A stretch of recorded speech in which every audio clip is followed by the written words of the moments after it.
majesté. À lui la majesté.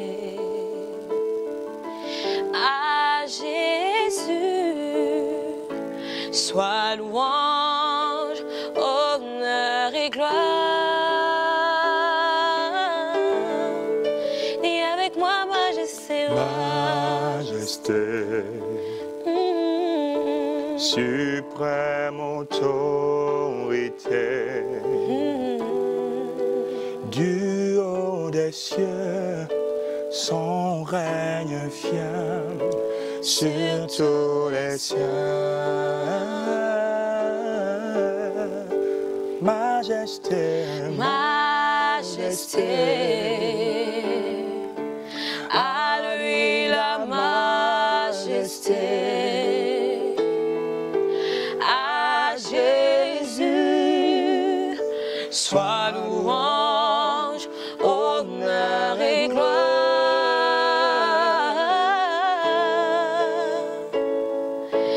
Majesté, suprême autorité, dans le haut des cieux, son règne vient sur tous les cieux, exaltant, exaltant et célébrant le nom de Jésus,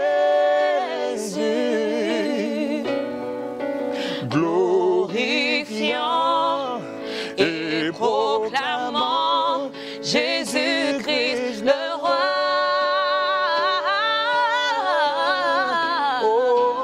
Et majesté,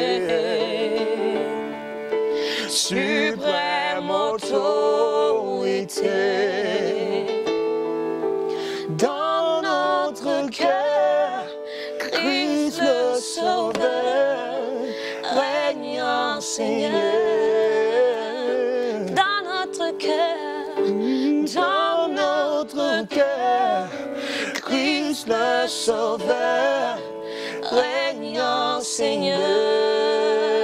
Dans notre cœur, Christ le Sauveur, régnant Seigneur.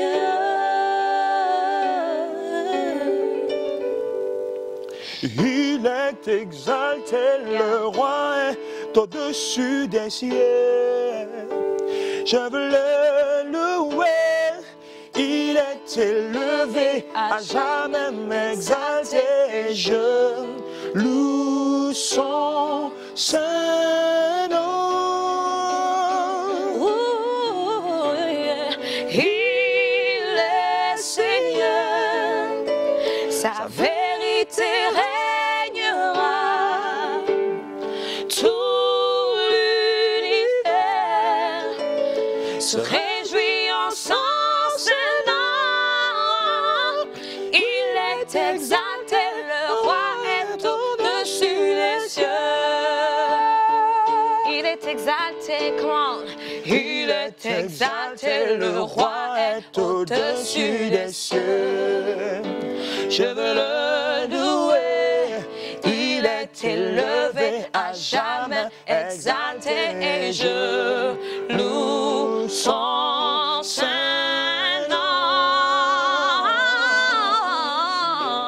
Oh, il est Seigneur, sa vérité régnera.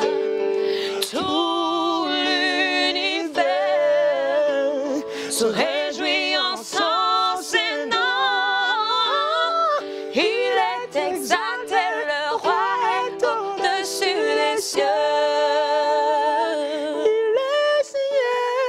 Il est Seigneur, sa vérité régnera.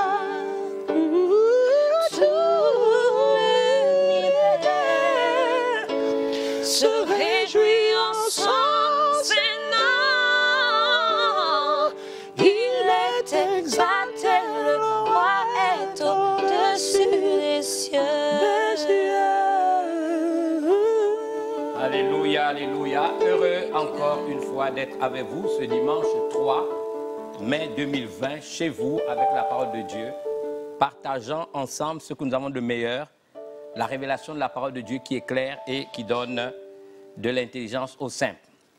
Je voudrais donc, comme nous le faisons d'habitude, vous permettre d'être en communion avec nous alors que nous allons en ce dimanche pouvoir partager la parole et d'autant moins la deuxième partie de la thématique que nous avons choisie et qui concerne tout simplement notre capacité à discerner le bien du mal dans sa deuxième partie. Je vous invite donc à travers cet élément qui est comme pour nous un générique qui nous incite à la prière et au fait d'avoir une pensée. Encore une fois, j'insiste pour tout le personnel médical qui travaille à travers le monde et particulièrement notre pays, à toutes nos forces de défense et de sécurité qui abandonnent leurs foyers conjugaux, qui sont dehors pour assurer notre sécurité, à tous ceux qui, de pro de loin, ont des responsabilités pour que pendant cette période assez difficile par laquelle le monde passe, nous puissions simplement œuvrer ensemble, en communion d'esprit, dans un même sentiment, pour voir cette pandémie s'achever et permettre à l'ensemble de nos nations de retrouver le cours normal de l'existence. Je vous prie donc de suivre cet élément et d'être en unité de prière avec nous. Merci.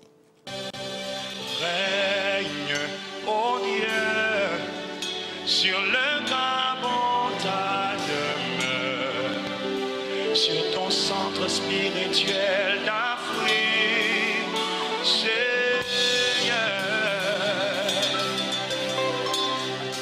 Veille, veille, toi qui ne sommeilles ni ne dors, pour que le monde entier vienne contempler ta gloire.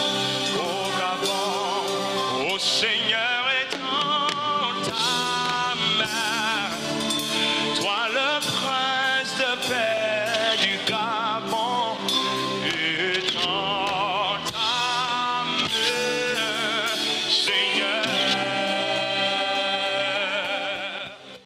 Alléluia, alléluia. J'ai choisi donc depuis dimanche dernier de partager avec vous cette faculté qui se doit d'être la nôtre à chacun d'entre nous, discerner le bien du mal. Je pense que c'est un message d'actualité et je voudrais vous dire que la parole de Dieu est la parole de vérité. J'ai l'occasion en plusieurs reprises d'être un conférencier et d'être un orateur dans plusieurs pays du monde. Et je voudrais ici vous affirmer le fait que cette parole que nous prêchons, la parole de vérité, la bonne nouvelle de Jésus-Christ est également un message d'actualité et un message pour notre temps.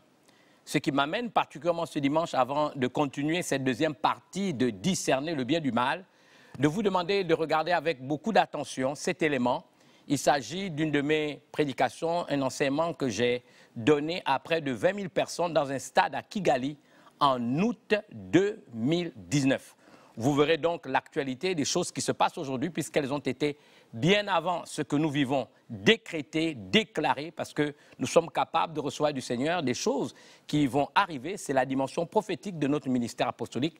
Je vous demande donc de regarder cet élément, je dis bien de août 2019 à Kigali au Rwanda, où je m'adressais à l'Afrique. Regardez ces éléments et ayez le discernement de voir que ce qui a été dit en ce mois d'août 2019, ce sont des choses que nous voyons dans cette fenêtre de 2020 que nous avons pu percevoir en esprit.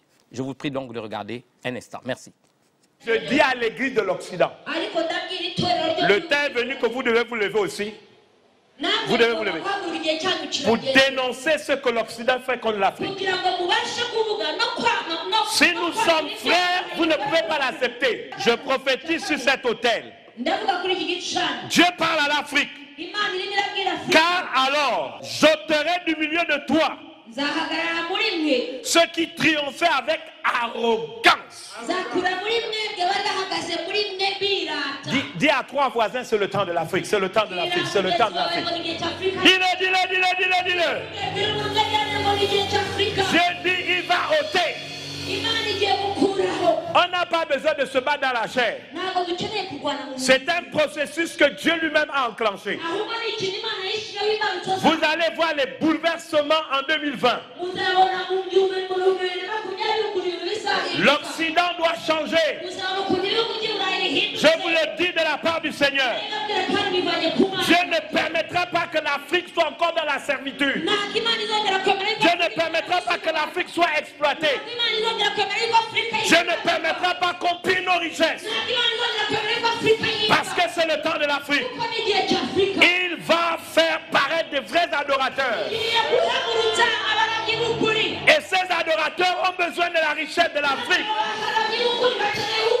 Parce que l'Afrique va être l'épicentre du plus grand réveil qui n'a jamais existé. Il entend les vœux de ceux qui souffrent. Il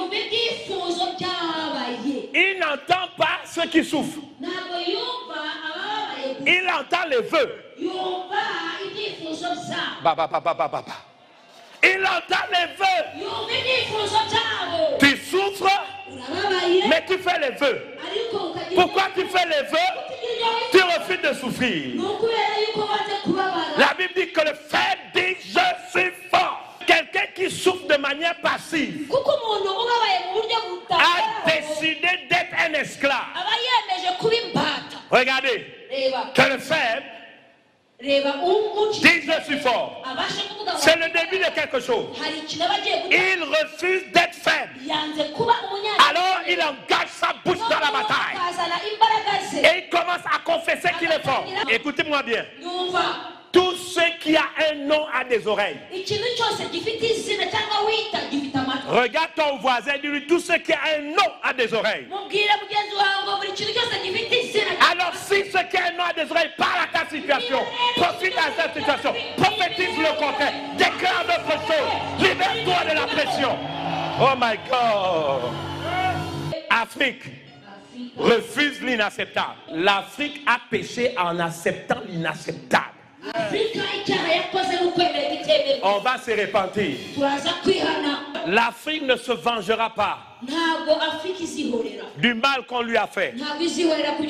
Mais nous serons tellement riches que nous renverrons des missionnaires en Occident. Alors que l'Occident se déchristianise, établit des lois uniques dans leur constitution. L'Afrique prospère, suscitera des enfants. Permettez-moi de vous poser une question. On dit au-delà du fleuve de l'Éthiopie. Au-delà du fleuve de l'Éthiopie. Cela implique toutes les nations africaines. Au-delà du fleuve de l'Éthiopie. La Bible dit mes adorateurs. Ça veut dire la responsabilité est de nos leaderships chrétiens africains.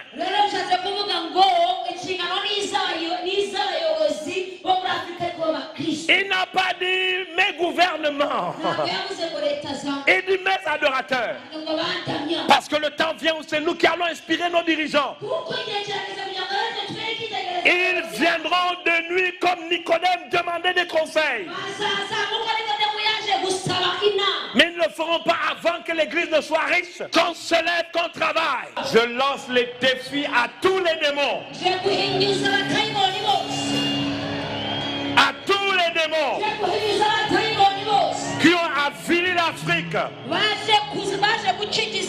Sur cet autel, je proclame la fin de la servitude. Je déclare la fin de la souffrance. Je déclare la renaissance de l'Afrique. L'année prochaine, c'est 2020. Écoutez. Alors la fin des cycles ouvre une fenêtre d'une nouvelle période. D'une nouvelle période. D'une nouvelle saison pour l'Afrique. Écoutez, je vais le dire autrement. Dans la voie prophétique, le texte dit l'Éthiopie ici, c'est l'incarnation de l'Afrique noire. Et il y a un temps que Dieu a inscrit dans l'éternité où l'Afrique apportera une offrande. Alléluia. Thank you, Jesus. Je voudrais qu'on se réjouisse de ces quelques paroles. Je rappelais donc en 2020, nous sommes en 2019, au mois d'août, que 2020 était une nouvelle saison, une nouvelle fenêtre. Mais comme vous l'avez vu dans l'élément, 2020 également un temps de bouleversement. Mais je me réjouis qu'au-delà de ça, l'Afrique s'en sortira plus fort, nos nations seront plus fortes, nos nations seront prospères, mais nous devons nous mettre à l'ouvrage pour nous mettre encore une fois, comme je l'ai dit, dans l'alignement de la pensée divine, afin qu'ensemble, nous puissions voir ces choses se réaliser. Chantons ensemble là où vous êtes. Moi, je louerai Jéhovah. Je le loue parce que je crois en ce qu'il dit. Je crois en sa parole, elle est la vérité. Moi, je louerai Jéhovah. Oh, oh, oh, oh, oh. Moi, je louerai Jéhovah. Hosanna.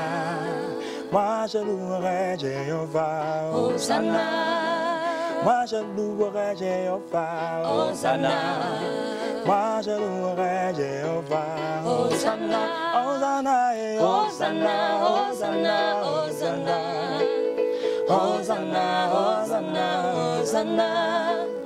Hosanna, Hosanna, Hosanna.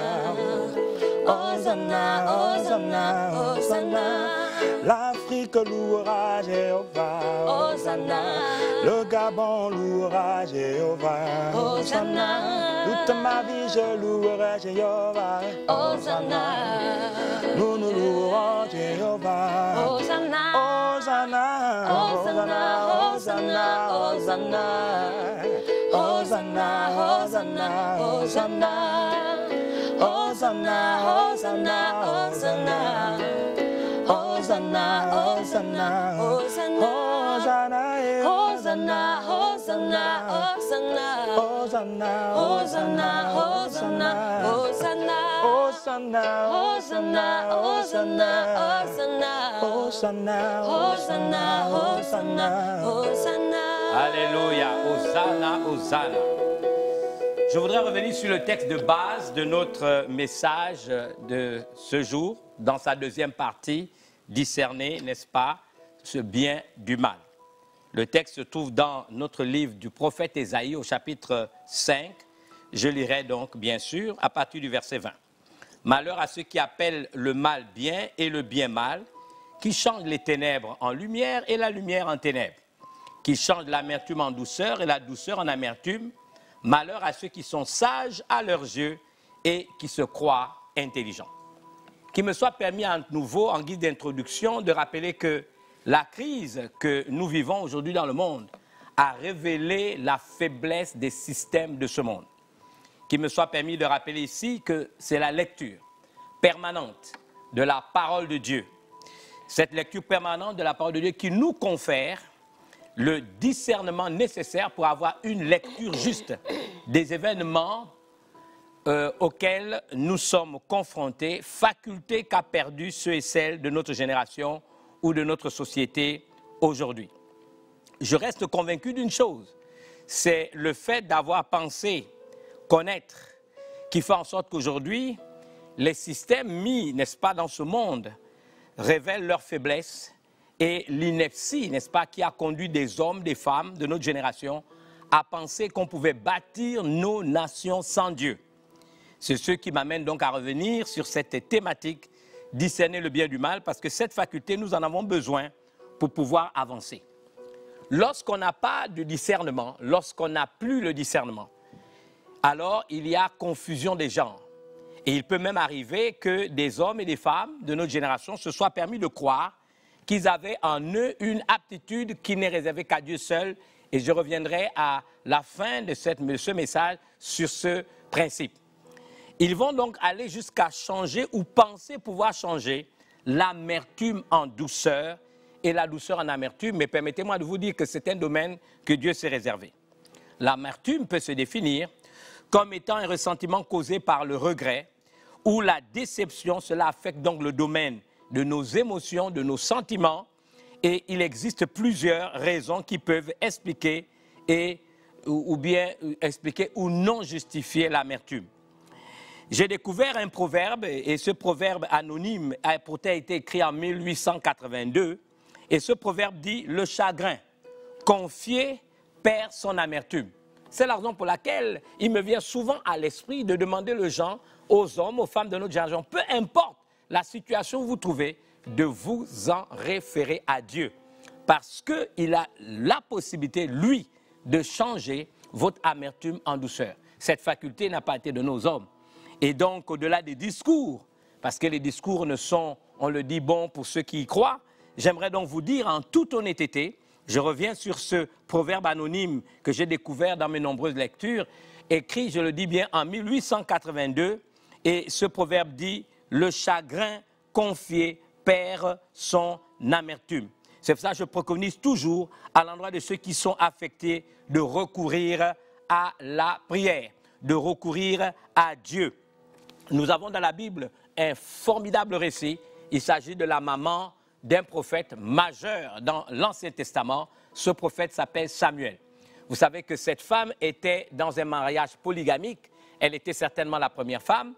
Et du fait de sa stérilité, son époux a épousé une deuxième femme. Son époux qui s'appelait Elkana.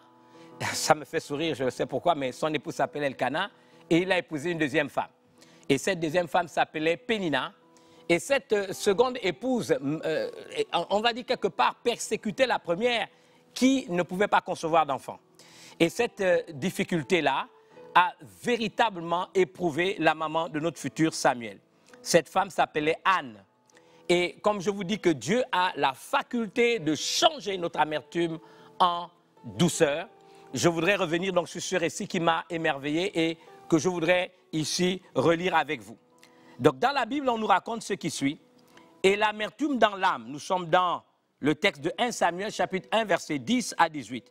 Et l'amertume dans l'âme, elle pria l'Éternel et versa des pleurs.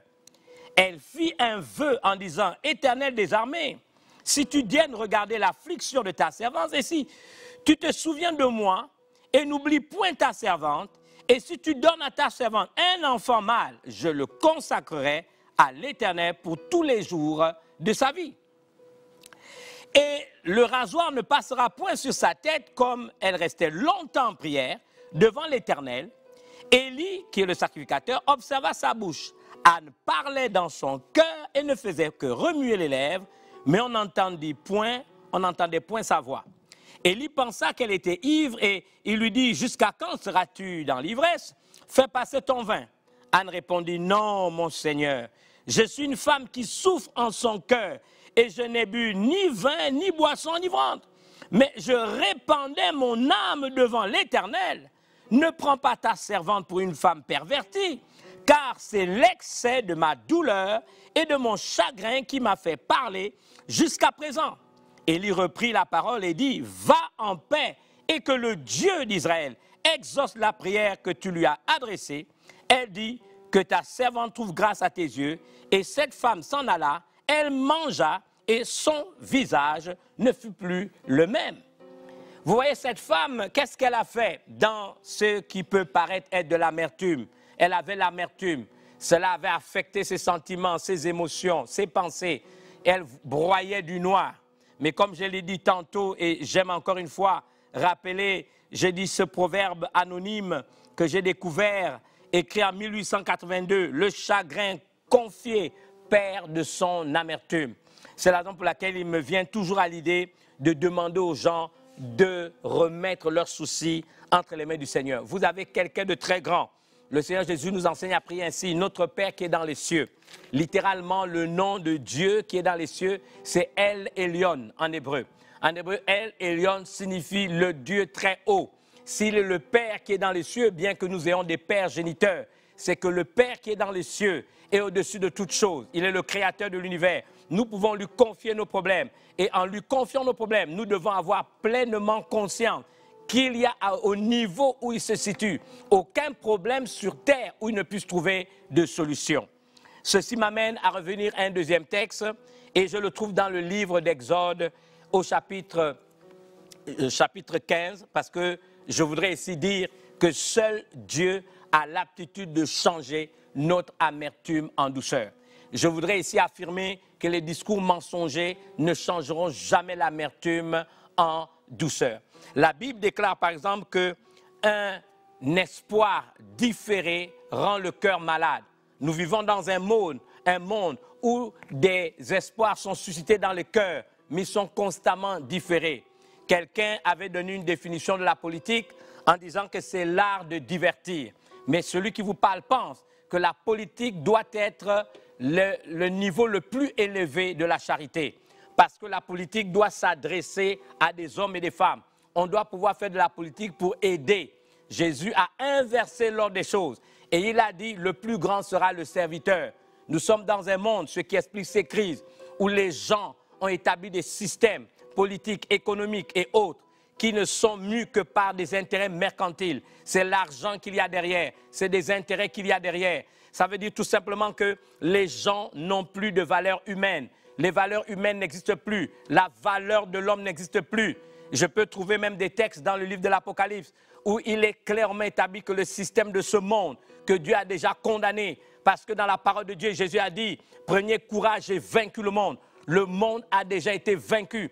Et ce que nous voyons aujourd'hui, c'est la preuve de la disgrâce qui touche le monde. Il est temps, et je parle aux dirigeants du monde, je parle aux dirigeants de ma nation, je parle aux dirigeants de l'Afrique, de rebâtir nos nations sous les paradigmes qui sont dans la Bible.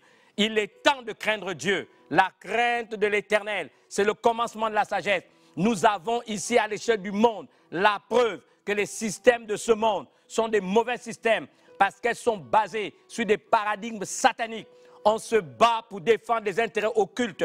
On se bat pour défendre des intérêts mercantiles. Derrière les formes, il y a des mécènes qui agissent dans l'ombre. Il y a des gens qui agissent dans l'ombre et ils sont là pour atteindre des buts inavoués. Ils ont dans leur esprit des funestes desseins. Et ces funestes desseins, ils veulent les accomplir. C'est ce qui amène, n'est-ce pas, ce que nous voyons, près de 230 000 morts à l'échelle des nations. C'est grave. À l'échelle des nations, c'est grave. Parce qu'une oligarchie, des gens dans des sectes occultes, une minorité veut régir ce monde. Ils pensent, ils réfléchissent. Alors qu'est-ce qu'ils font? Ils ont dans leur tête et dans leur esprit des stratagèmes pour atteindre des objectifs inavoués, pour s'enrichir de plus en plus, dominer le monde, dominer la plèbe, dominer la masse. Mais il y a un Dieu qui est au contrôle. Parce que même si le Dieu auquel je crois, Yahvé, Jéhovah, l'Éternel, celui qui existe par lui-même et qui peut faire toutes choses à partir de rien, dans un monde informe et vide, un monde ténébreux. La Bible dit ce monde, ce chaos primitif, la Bible dit que c'était un magma, un trou sans fin d'où émanait une vapeur ténébreuse. Mais son esprit se mouvait au-dessus des eaux. Il n'y a sur terre aucune situation où Dieu n'est pas au contrôle. Et Dieu va se lever pour juger ceux qui vont à contre-courant de sa pensée, à contre-courant de ses intentions, à contre-courant de sa pensée. Parce qu'il a pour chaque homme créé à son image et à sa ressemblance des plans de paix et non de malheur. Dieu ne permettra pas que des oligarques, des oligarchies décident, n'est-ce pas, de régir ce monde, de soumettre tout homme à leur servitude. Dieu est au contrôle. Et nous avons ici, avec cette crise, la preuve de la méchanceté des hommes. Mais la méchanceté des hommes qui révèle en même temps l'inutilité de leur système, qui ne peut pas résister à des choses qu'ils font dont ils perdent la maîtrise. C'est la raison pour laquelle je reviens à ce texte, toujours pour encourager le peuple, à vous encourager si vous craignez Dieu. Dans le livre d'Exode, chapitre 15, je voudrais vous dire que dans la Bible, on nous dit quelque chose de très extraordinaire, je crois, dans une épître de l'apôtre Paul. Une épître, c'est une lettre. Et l'apôtre Paul nous le révèle dans, je crois, son épître aux Romains. Il dit quelque chose de très puissant concernant les oracles de Dieu. Je crois que nous sommes dans Romains 3, verset 2. Il est grand de toute manière et tout d'abord en ce que les oracles de Dieu leur ont été confiés. Vous devez donc savoir que le christianisme a quand même une source hébraïque. C'est ça, nous parlons du caractère judéo-chrétien du christianisme tel que nous le concevons. Jésus lui-même, dans l'évangile de Jean, chapitre 4, je crois au verset 22, a dit « Le salut vient des Juifs ». Il a voulu révéler, en tant qu'homme, ayant revêtu l'humanité, qu'il était juif. Mais ce qui est le plus important dans ce que je voudrais vous dire, il arrive que nous nous basions sur des textes de l'Ancien Testament pour comprendre un certain nombre de choses, et ça va être le cas maintenant. Le peuple d'Israël sort d'Égypte, 430 ans de servitude. Et lorsqu'ils en sortent, ils se retrouvent face à la mer Rouge. La mer Rouge est devant eux et le peuple d'Israël ne sait pas comment faire pour pouvoir traverser cette mer Rouge. Derrière, il y a Pharaon et son armée qui reviennent, n'est-ce pas, pour les attaquer et qui ont l'intention, après, on va dire, la désolation, n'est-ce pas, que le Dieu d'Israël a semé en Égypte, de se venger des Égyptiens et de Moïse. Et là, face, n'est-ce pas, à cette mer rouge, comme, n'est-ce pas, le fait de s'être retrouvé devant une impasse, le peuple commence à murmurer, le peuple commence à crier, le peuple commence à paniquer. C'est ce que nous révèle le texte. Ce merveilleux texte d'Exode 15, je vais vous le dire, ce récit se vit à une époque extraordinaire. Et j'ai trouvé en cela une dimension prophétique dans ce texte, parce que j'aimerais vous dire que Exode 15, à partir du verset 22, se passe exactement dans le calendrier hébraïque au mois d'Iyar. Iyar, I-Y-A-R. Le mois d'Iyar qui correspond à la première semaine, aux 15 premiers jours du mois de mai. J'aimerais vous rappeler que nous sommes au mois de mai et particulièrement le dimanche 3, premier dimanche du mois de mai. La Bible nous dit au verset 22, Moïse fit partir Israël de la mer Rouge. Ils ont traversé la mer Rouge de manière miraculeuse. C'est ce que la Bible nous révèle. Ils ont traversé la mer Rouge de manière miraculeuse. La Bible dit, ils prirent la direction du désert de Chour et après 3 jours de marche dans le désert, ils ne trouvèrent point d'eau.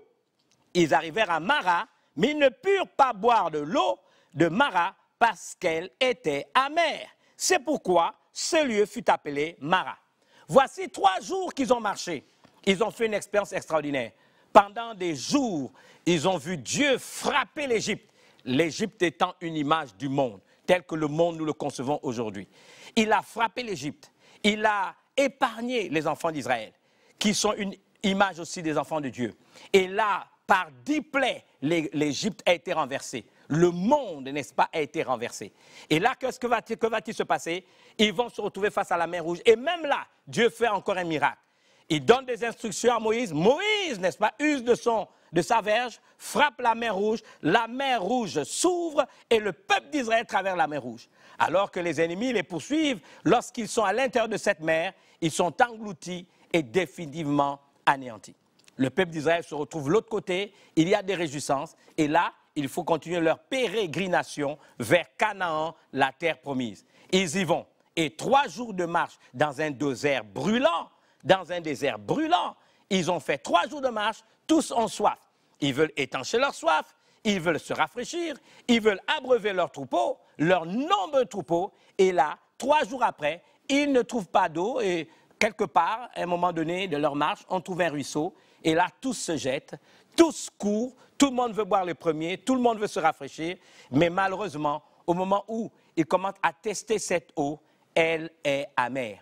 Vous imaginez la désolation, les murmures, les cris, la déception, le spectre de la mort. Parce qu'ils se disent, 3 jours de marche dans le désert, sans boire, nous ne pourrons plus continuer la marche, nous allons mourir. Il y a des cris, il y a des pleurs. Le verset 24 déclare, le peuple murmura contre Moïse en disant, que boirons-nous?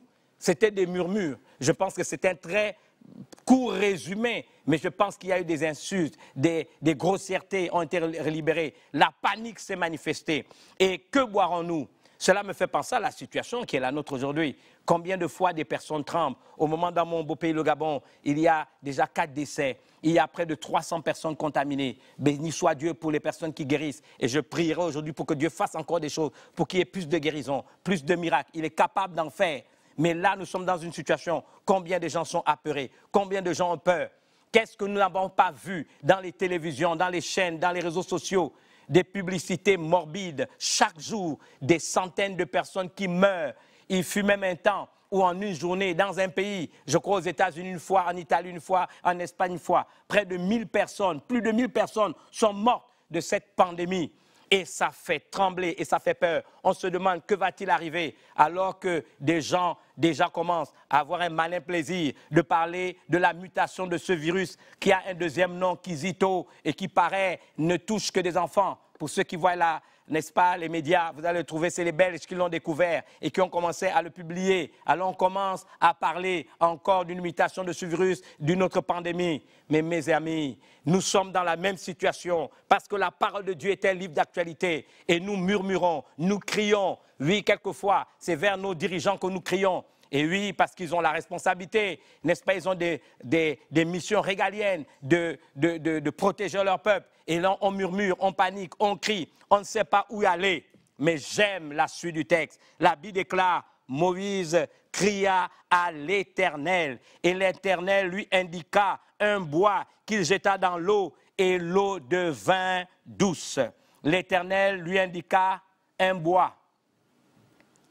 L'Éternel lui indiqua un bois qu'il jeta dans l'eau et l'eau devint douce. Moi, j'aime cette histoire. Permettez-moi de vous redire à dessein, je vous l'ai dit, ce proverbe anonyme.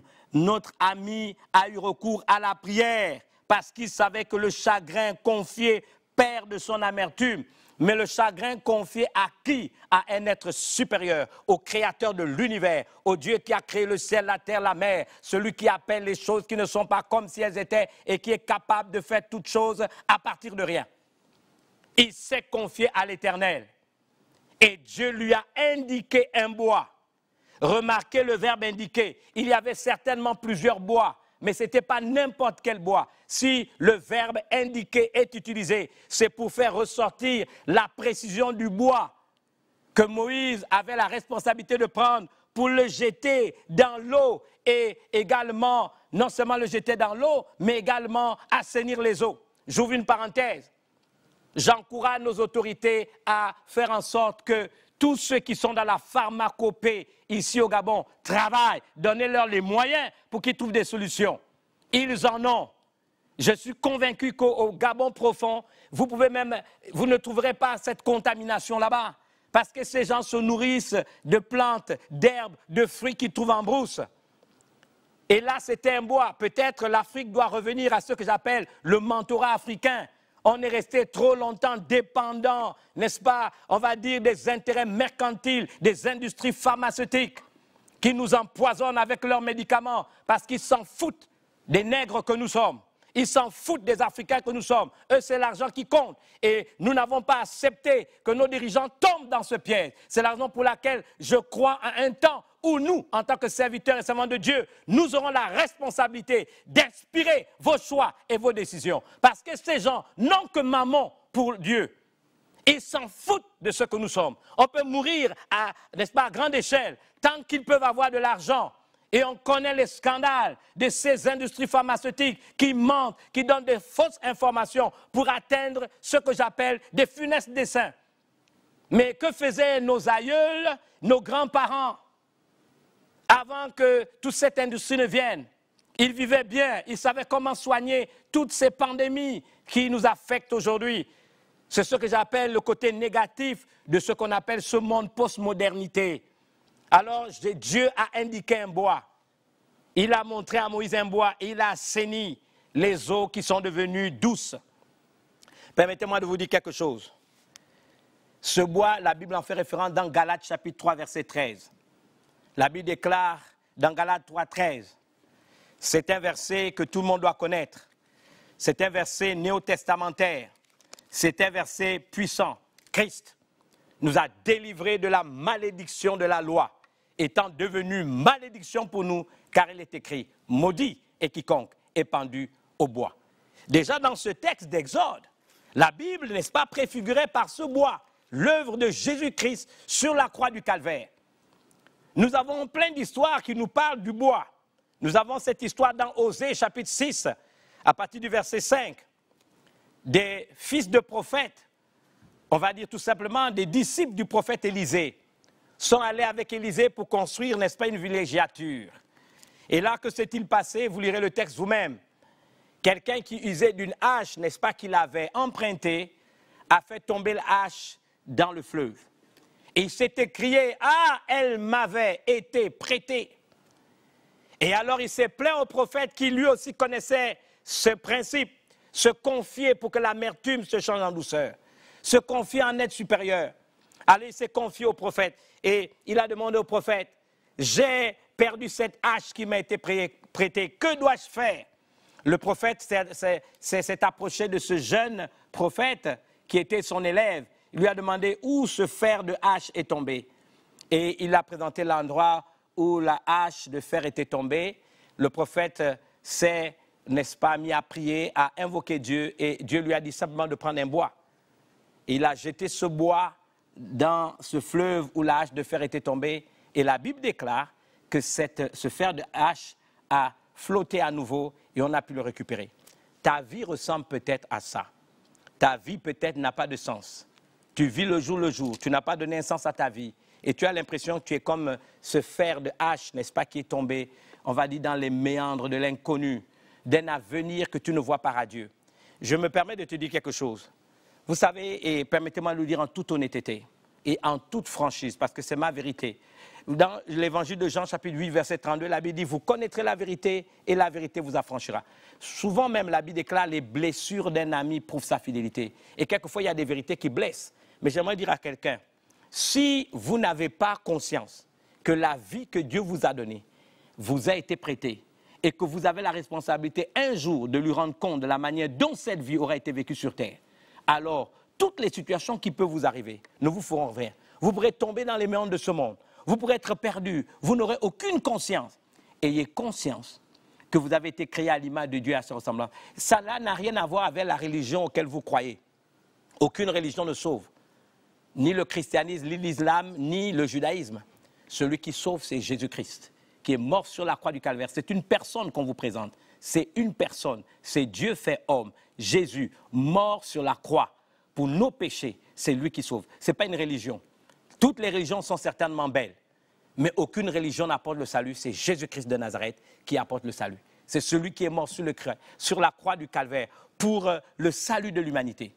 Parce qu'il nous a créés à son image et à sa ressemblance. Dieu ne supporte pas que l'image qui est la sienne, qu'il a, n'est-ce pas, dont il a empreinte l'homme, il n'accepte pas que cette image soit avilie. Avilie par la maladie, avilie par la pauvreté, avilie par la servitude. Là, même si ta vie semble être, n'est-ce pas, le fait d'être quelqu'un qui est tombé dans un trou et qui n'arrive pas à s'en sortir, j'ai une bonne nouvelle à t'annoncer. Sur la croix, il a dit tout est accompli. Sur la croix, il a pardonné tous tes péchés. Et il est capable, si tu le reçois comme ton Seigneur Sauveur, de te faire surnager à nouveau et te donner une raison d'exister pour que tu accomplisses ta destinée. Parce que cette vie, j'insiste, t'a été prêtée. Que tu ne le veuilles pas, un jour, tu devras rendre compte de la manière dont cette vie aura été vécue sur la terre. Parce que cette vie lui appartient.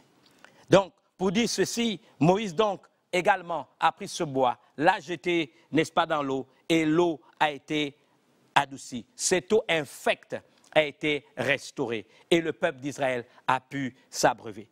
Si nous continuons la lecture, la Bible dit « Ce fut là que l'Éternel donna au peuple des lois et des ordonnances, et ce fut là qu'il les mit à l'épreuve. » J'apprends une première chose là, c'est que Dieu ne parle pas à un cœur troublé.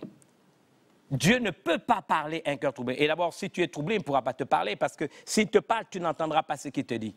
C'est seulement là, la Bible déclare, après qu'ils se soient abreuvés d'une eau saine, après que les murmures, n'est-ce pas, aient cessé, la Bible dit clairement, ce fut là que l'Éternel donna au peuple des lois et des ordonnances. Cela me fait penser à Ésaïe, au chapitre 30, un verset aussi que vous et moi, nous devons connaître par cœur. Je crois que c'est le verset 15, et c'est un des versets que j'aime aussi et que je voudrais vous laisser ce matin, et que vous devez étudier par cœur, particulièrement pour ceux qui sont déjà des chrétiens, parce qu'on vous enseigne à étudier des versets bibliques par cœur.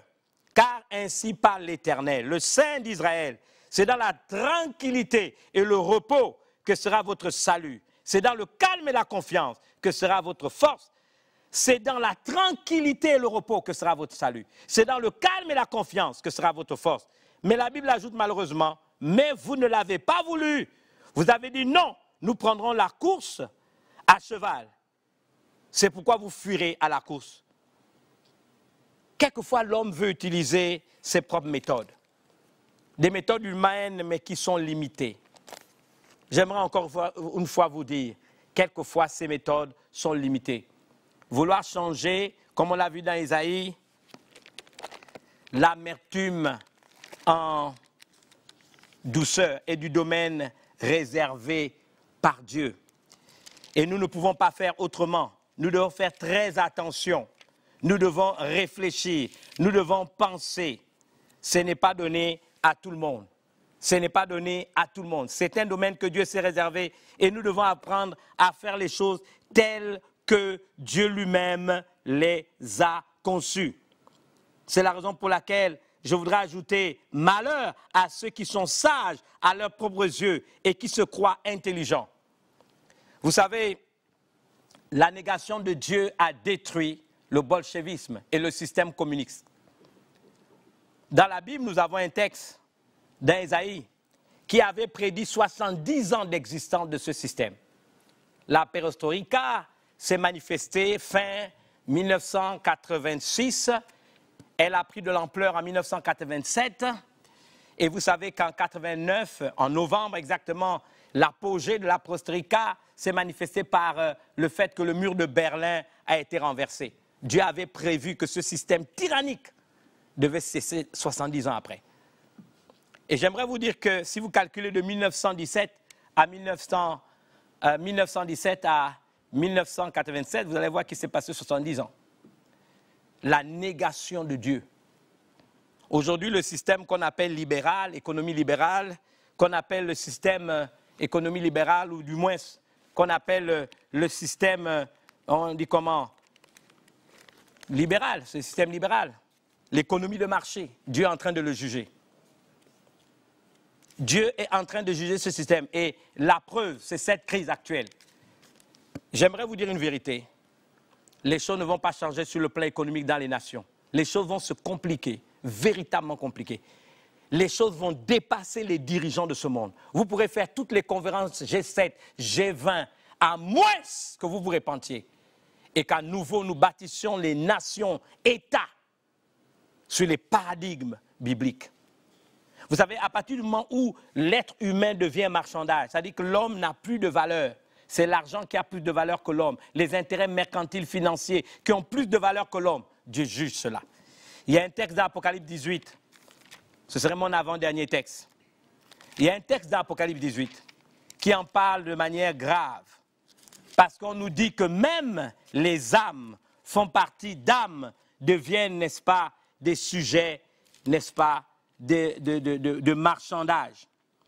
On nous dit, et j'ai entendu du ciel une autre voix qui disait, sortez du milieu d'elle, mon peuple, afin que vous ne participiez point à ces péchés et que vous n'ayez point part à ces fléaux. C'est Dieu qui juge les systèmes de ce monde. Mais j'aimerais vous dire une chose par rapport à l'économie libérale.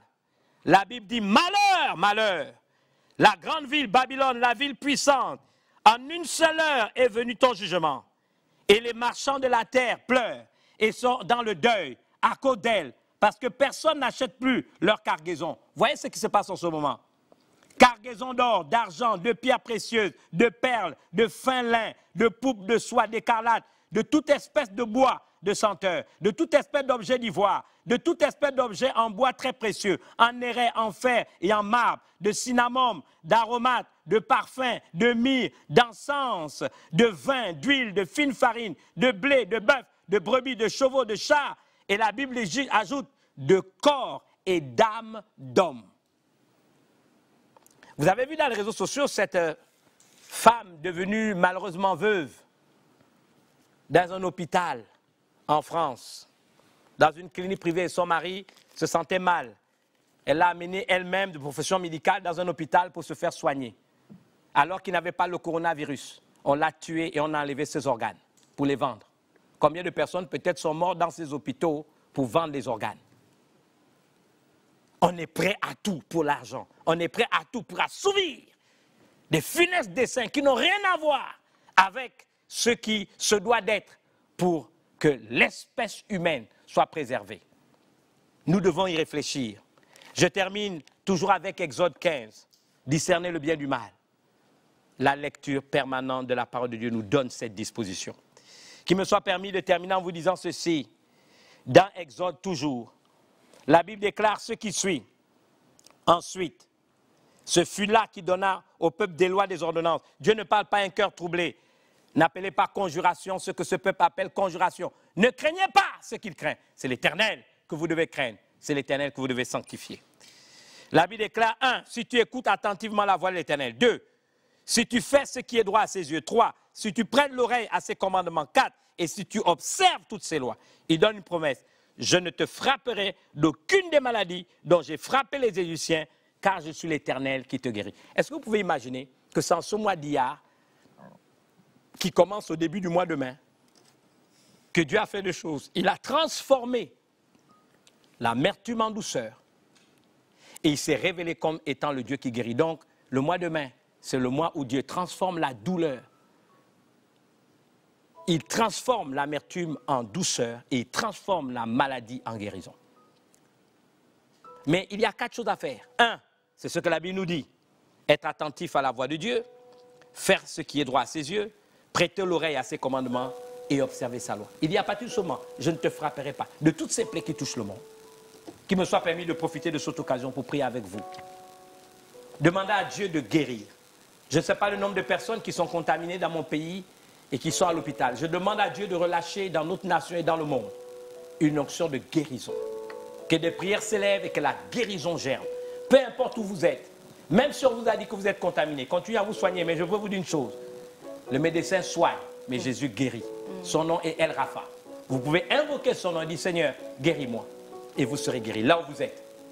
Je veux demander à Dieu de donner la science, particulièrement aux Africains, pour qu'en utilisant ce que Dieu nous a donné de meilleur, nos plantes, des savants africains comme ce Congolais qui vit à Madagascar, puissent également au Gabon et dans les autres pays d'Afrique trouver des moyens de nous prémunir de ces pandémies en trouvant avec nos plantes ce qui est nécessaire. Je crois que cela peut se faire.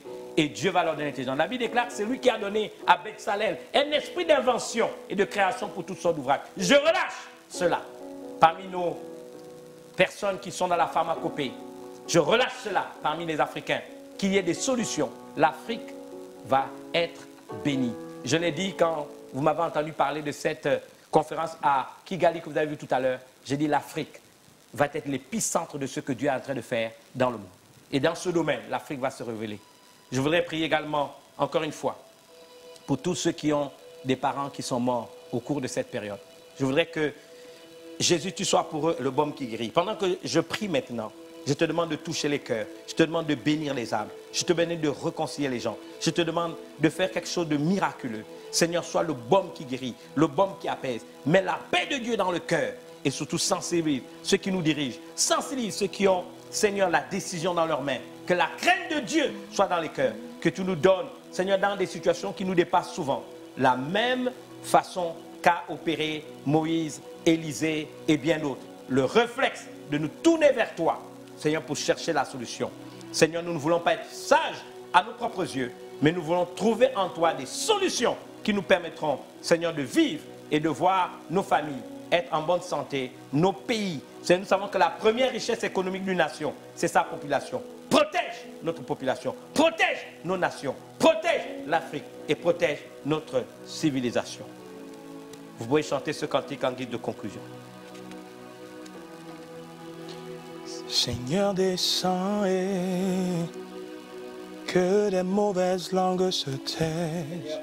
Rabbi, descends et tu es le remède de ce monde. Vous pouvez le chanter avec nous en guide de prière et de conclusion. Nous nous verrons dimanche prochain. Premier service, 10h30 à 11h30 en ligne. Et ensuite à Gabon Télévision, canal 320, où nous faisons le second service.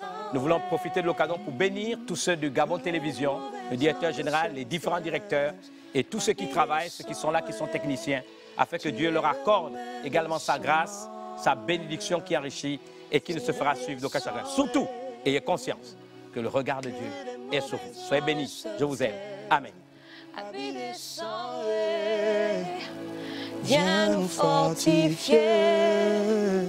Il est temps d'agir. Il est temps d'agir. Il est temps d'agir. Il est temps d'agir. Il est temps d'agir. Il est temps d'agir. Il est temps d'agir. Il est temps d'agir.